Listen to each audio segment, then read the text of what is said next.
right now. Pittsburgh's best sports show is about to begin. Call us or tweet us. We've got things to talk about on the Ireland Contracting Nightly Sports Call.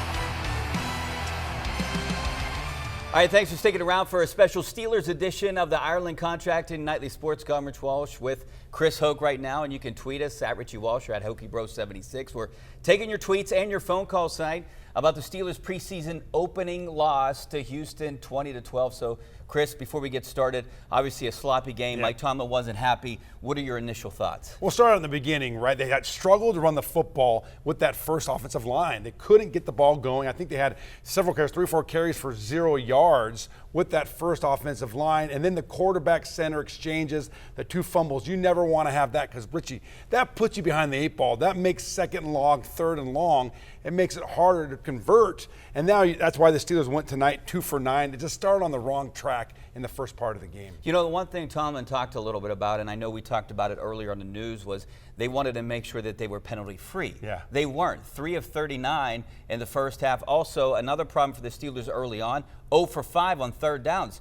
Those aren't winning statistics. No, you can't win ball games that way. Coach Tomlin knows that, but it's early, it's preseason. A lot of his studs were not on the field today, so that's part of the problem. But you're right. I mean, overall, 3 for 39 in the first half, 6 for 59. That's not winning football. Coach Tomlin's going to get that stuff fixed. I'll tell you right now, they will go and watch film in a couple of days, and Coach Tomlin will put those plays up there. He will make sure that he's get those cleaned up for the next game next week. All right, so no Russell Wilson. He did not start. He just started to get more work and acclimated up at training camp in Latrobe. Justin Fields gets a start, 5 of 6, 67 yards. Did some good things. It seemed like your typical Justin Fields, what we've seen in Chicago. Did some great things, but also bad center, quarterback exchange, and then a couple sacks. Yeah, a couple sacks. And really, Broderick Jones got beat on one, and Fatanu got beat on one, right? So those are some pressures that you hope will get cleaned up as the preseason goes on into the regular season. But you look at what I liked is he got George Pickens involved in the game. Right? George Pickens had 2 catches for 25 yards. And then he also got Van Jefferson involved in the game, which I really like. This is a speedy guy they brought in. He's had struggled with catching the football, but he caught one for 20 yards. And he had another one that I think if Mike Tomlin would have challenged, they would have overturned it there on the sideline. So he had a strong night, and I thought Justin Fields really was efficient with the football. All right, what do you think of Najee Harris? He got involved in the game early on. He was the first pass. I mean, he looked like he was a little explosive there, too. He did. I think a little lighter, right? And he's out there running the ball. He has something to prove. The Steelers didn't give him that year on his contract, that last year, the 5th year. And he has something to come out here now and show, listen, I am worthy of a first-round pay in my next contract. So there's a lot that's going through his mind right now coming into this preseason. There's a few guys that have something to prove. And one guy I think that maybe took a step backwards was a guy like Quez Watkins, a guy that's trying to make this team at one of those final receiver spots and then that muff punt. That muff punt, that's huge, right? You don't want to have a big play like that, and now you have the coaches looking at you saying, can we trust this guy? If we put him in a game in the regular season and the game's close, right? It was a 1-score game when that happened. They went down and scored and went to a 2-score game. And so in a regular season game, when the games matter, can we trust him? That will be in the back of the coach's mind as this thing comes to a close in the preseason. What do you think about your specialty, the defensive line up front there? Keanu Ben left with an eye injury, but Montavious Adams, he had a sack. Also, DeMarvin Leal as well. Yeah, those guys really got after the quarterback, and I really like that. You want to have pressure, and that's without T.J. Watt. That's without Alex Highsmith, Cam Hayward. Those guys put pressure, and Keanu Benton didn't play a lot, right? And so now you're looking at guys like Leal, who has to have a big camp to make this team and really have an impact. Last year was a down year for him. And Montravius Adams, where I want to see is a little bit more firm at the point of attack. You saw on that touchdown run there in the second, late in the second quarter, there was a little soft line of scrimmage. They got to be stronger at the point of attack, especially down on the goal line. All right, we were talking about this before the show started. We saw Broderick Jones was in there in the third quarter. It kind of scratched my head that some of these starters are playing this late in a basically meaningless preseason game here, the first one. Sure, I think he still needs some more reps. As I said earlier, I think Broderick Jones struggled a little bit in this game. I don't think he was on top of his game like you would like to see. I think we had an elbow injury in training camp. He didn't take a lot of snaps early. Maybe he's still coming into form. But I think that he'll do better next week and as the preseason goes on. Fautanu struggled a little bit with the speed of the ends, just getting up to that rhythm and that pace of an NFL game. But I expect them to be better. But I didn't see their best game tonight. You know, maybe this was a good thing because last year, remember, we were excited after the preseason, what we saw, especially with the first-team offense. Maybe they need to struggle a little bit. When you struggle, you really have to dig in. Sometimes when you go out there and you play really well, what happens is this, Rich? You start to think, oh, hey, we got this. We got this. And you start to sniff yourself a little bit. But these guys know that they have work to do, which is going to make practice this week out in St. Vincent's College, out in Latrobe, much more intense. It'll be good for this team. What's Mike Tomlin going to be like this week at practice? Oh, he's not going to mess around, right? I mean, Coach Tomlin's going to get up in their jock a little bit. All right, so before we go, I want to get your opinions on the preseason. I mean, when you played, how did you treat these preseason games? Well, listen, it was different for me, Richie. I was an undrafted free agent. I always felt like I had something to prove. So these were everything to me. The preseason games, especially when I was a young Steeler, were like my Super Bowl games. I felt like I had to go out and show the coaches that I can still play. That was my mentality. And you see that with some of these undrafted free agents that are still around. So I was different. But for some guys like Casey Hampton, my close friend, he was a first-round draft pick. These were I just got to get through these games. I just got to get ready for the regular season and be in shape and be healthy. So it's kind of where you're at, your experience in the NFL, the time you've been there. It's all different for everyone. But for me, it was go time. You know, I would imagine that's similar to a couple running backs that are trying to make this team. Dewan Edwards, who scored. Jonathan Ward, who's had a great camp so far. He had some explosive runs. And these guys are trying to make this team. They are. And these are big games for them, right? And you only have 3 games now. You don't have 4. I always had the benefit of having 4 games. I thought Dewan Edwards had a great, strong game. He ran well in the second half. Really helped boost the numbers in the run game. Offensive line blocked well for him. But I thought he ran with some great power. And these games for those two players will be big. They need to build on that and be even better next week. All right, 412-575-2600 is the number to call. We'll continue the conversation with the Steelers coming up in just a few minutes. Get online right now. Back in a couple minutes.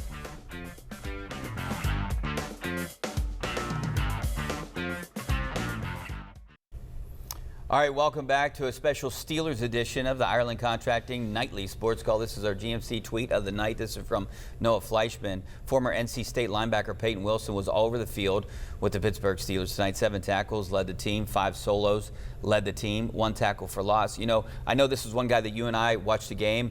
We've been impressed with him not only today, but up at camp. He's one of the first guys out on the field, one of the last guys to leave. I think this was a really good get for the Steelers, especially in the 4th round. Some people had him projected to go in the 2nd round. I mean, he won all kind of awards. He was the Player of the Year, Defensive Player of the Year in the ACC. I think he's going to be a star on this defense. I think he's going to make an impact maybe this year. He seems like he's a Pittsburgh Steeler, doesn't he? He does, and he can run, and he can hit, and he's athletic. And here's the thing. Even though he had 7 tackles, 5 solo, 1 TFL, I watched the game, and there's still areas where he can improve, right? He can tighten up on his coverage. He missed some tackles. He will improve, and he'll get better. First game jitters, coming out here, getting used to the pace and the speed of the game. But I like what I see because this is a no-nonsense kind of throwback kind of player that the Steelers need on their defense. You know, Mike Tomlin normally doesn't give rookies props, right? But he kind of did today by saying he was pretty active on defense. All right. We're going to take your phone calls here, 412-575-2600. But before we do that, I want to ask you a little bit about Kyle Allen. Kind of up and down. And that's the way he's been the entire training camp. I mean, he had a short touchdown to Calvin Austin. I'm sure you guys saw it, overthrew him. Yeah. 4th and goal. You need to make those plays. You need to make those plays. If you're going to be an NFL quarterback and you're going to be a guy, even a 3rd-string quarterback, you've got to be able to make a simple throw like that. That was 4th down on the goal line. Coach Tomlin wanted to see what they would do. Austin's wide open. They practice that all the time, right? 7 shots down there on the goal line. Wide open, you got to make that throw. And that's why Coach Tomlin said at halftime, right, when he was interviewed, he said, I need Kyle Allen to go back in there. I want him to have success. And he came out and he finished the game. He was 17 for 23 for 193 yards, 1 touchdown. He threw that interception late, overthrew the receiver.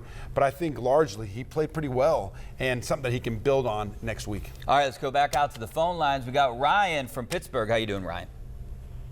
Hey, man, how you doing? Good, thanks for calling. Hey, I'm just wondering, I mean, we got the defense here. I know they're like a rookie defense and stuff like that, you know what I mean?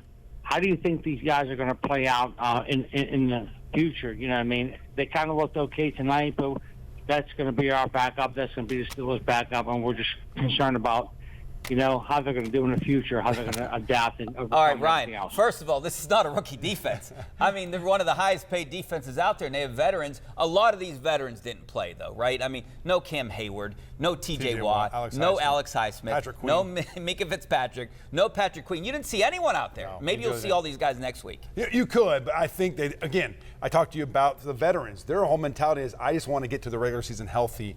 And we say this every single year, Richie. September is almost like the new August, right? Because they're not firing on all cylinders in September, these teams. And so it's kind of preseason football in September because a lot of the starters aren't playing. Now you're seeing some teams, tonight D'Amico Ryans played the starters quite a bit. You see in Kansas City, they play their starters quite a bit. But across the NFL generally, they don't play their starters much. T.J. Watt may get a couple reps, but he doesn't get paid to make plays in August.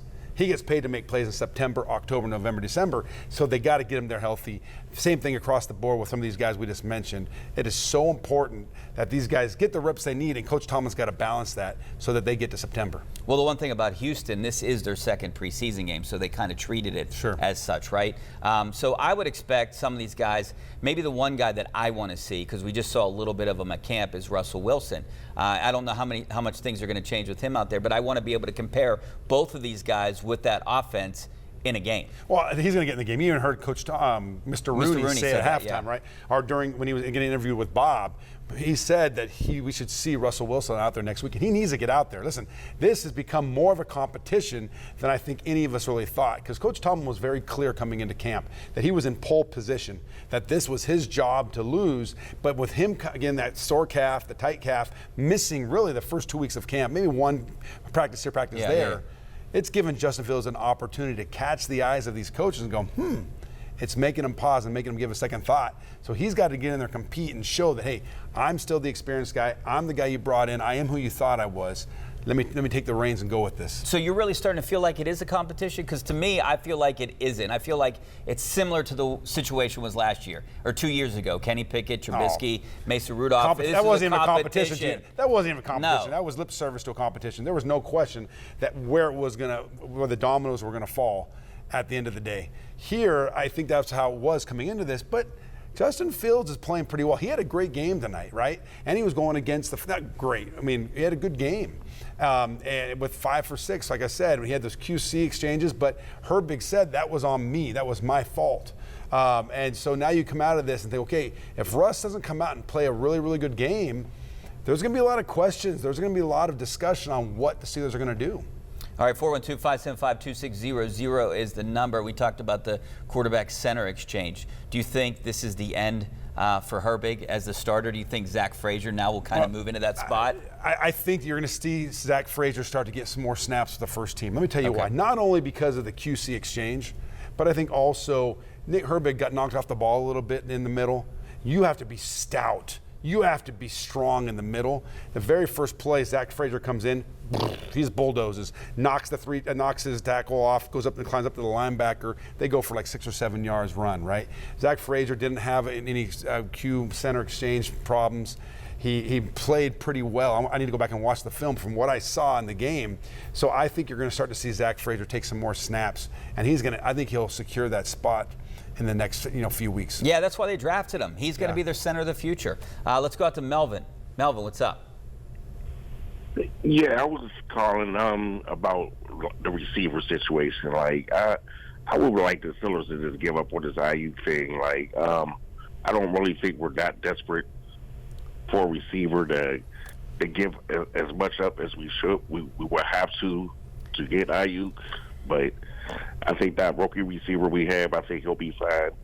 Yeah, Melvin, you know what? We're going to be a run-heavy offense, too. So well, that's what it is, but I do think they need to upgrade. I was impressed with Van Jefferson today, and he's taken on the Antonio Brown regimen after practice where he's catching 300 balls after practice. So obviously he wants to get better in this offense. That's why they brought him in here. The Ayuk thing, the reports are everywhere.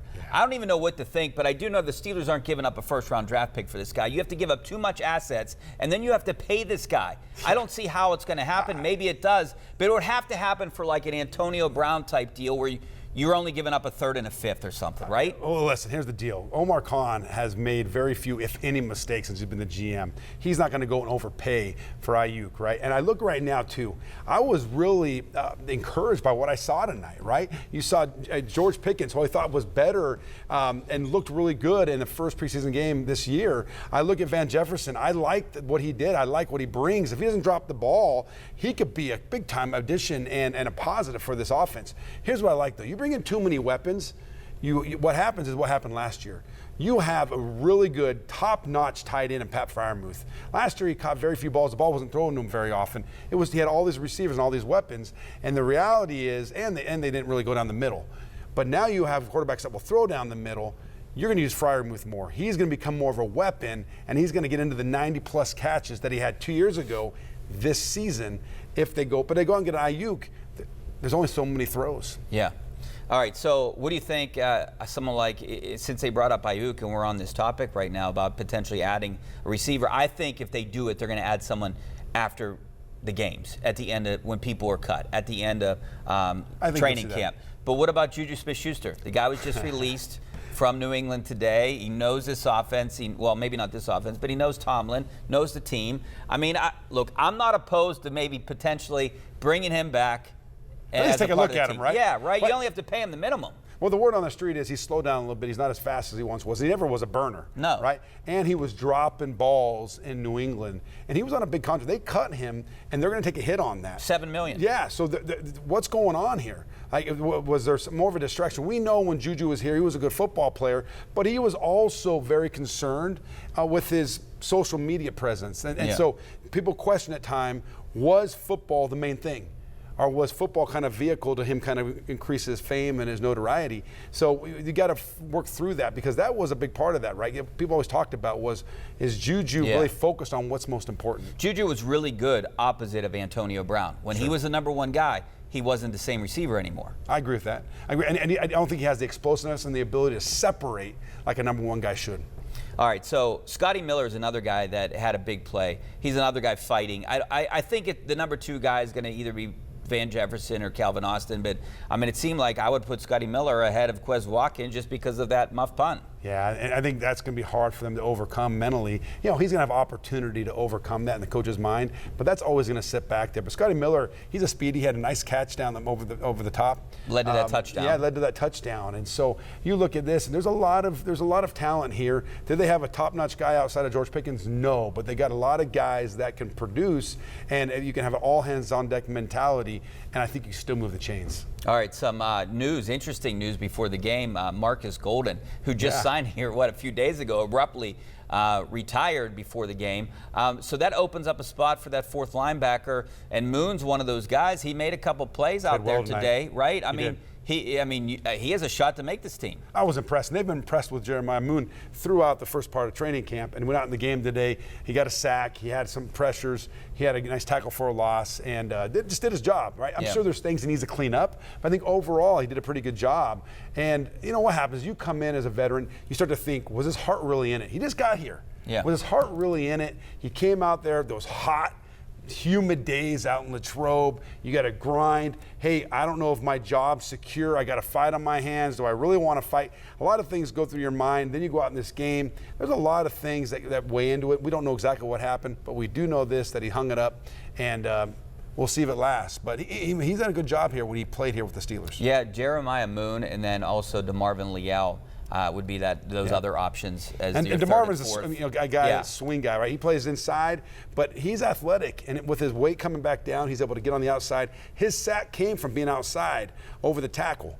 And so it wasn't inside over a guard. His sack came when he beat the tackle on the outside and got his sack. So I think that his position flexibility is really going to help DeMarvin Leal. You know, I had a chance to talk to Nick Herbig this week up at camp for a little bit, and he talked about he's putting in the extra work. He also is learning from a guy like James Harrison a little bit, spent a little time with him, and you could see that today when he had an opportunity. And you know, that could have been intentional grounding, right? But he almost had a sack with Stroud, but he definitely had some pressure and looked like he had a little bit more speed too. Oh, absolutely. Listen, James Harrison went out there, and I saw a picture today on Twitter with him walking around and saying he had to scare people to get him going in practice. And I took it and I sent it to James, and we just laughed. And he was, I was just out there walking around, man. But it's funny because James Harrison has that look. Yeah. And just that look scares people, and it's intimidating. So I'm sure it intimidates Herbig a little bit. But really, Herbig, I love him as a player. He's relentless. He is a fanatical kind of effort kind of guy. He's quick and explosive. And I think he has a knack to make plays. Yeah. Which is huge because you need players like that on your team that can make a play in a moment that you need it. And he's a guy, to me, that can do that. Yeah, and he's a football junkie. And I think that's why Mike Tomlin really loves this guy. Let's go out to John. How you doing, John? John, you there? Mm-hmm. Hey, you're on there. What's up? I'm on the air? Yeah. Oh, okay. I don't hear myself. I'm watching the TV. Yeah. Turn the TV down. What do you got? I was just wondering why we're paying Justin Fields that much. He didn't do that good this year. He ain't doing that good. I mean, it's only his first game, but we had a third string in there that did better than him. I don't know if the third. Thanks a lot, John. I appreciate the call. I don't know if the third stringer did better. Justin Fields is your backup right now. There's no question about it. But he's shown some flashes. He was inconsistent. But he showed that he could. I don't think he was inconsistent tonight. I don't think he was tonight. At camp. And tonight, outside those, taking those sacks, 5 of 6 for 67 yards, I would take that. He has to get in the end zone. He's got to put this team in scoring position. But I think the one would move the chains that Van Jefferson called that I think Tomlin could have challenged. He would have done that in a regular season game and would have moved the chains. That I think that drive stalled right there. So there's things that could have gone differently. But going 5 for 6, I thought he distributed the ball really, really well. And he's kind of a guy that Tomlin's coveted for a long time, a guy that can run the football. And he's a big, strong guy. And you know, when he came into camp, there was a lot of folks that were watching on the outside thinking, can this guy read a defense and throw the ball down the field?